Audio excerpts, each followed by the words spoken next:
Hi, I'm Jodi and I'm the editor-in-chief of AutoTrader, and I wanted to share with you two pieces of car ownership advice that I learned the hard way because I've made a couple of mistakes in the past. But don't be like old Jodi, be like new Jodi. And so one of those pieces of advice is to never skimp on repairs or scheduled maintenance, because those little problems, if you don't take care of them, they're going to grow into bigger, more expensive problems down the road. So it is very important to take care of your car because it is an investment. And the more you put into it, the more you might be able to get back one day when you sell it. And if you don't have a trusted mechanic, ask your friends and family where they go to, because a trusted mechanic should be able to answer all of your questions and be completely honest with you.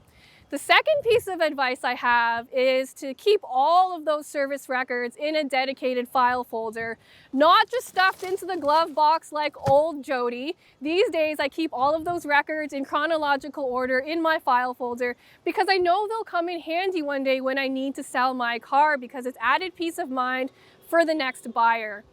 If you want more tips and advice, make sure to hit that subscribe button and the notification bell so you don't miss any of our great content, because you know we're awesome!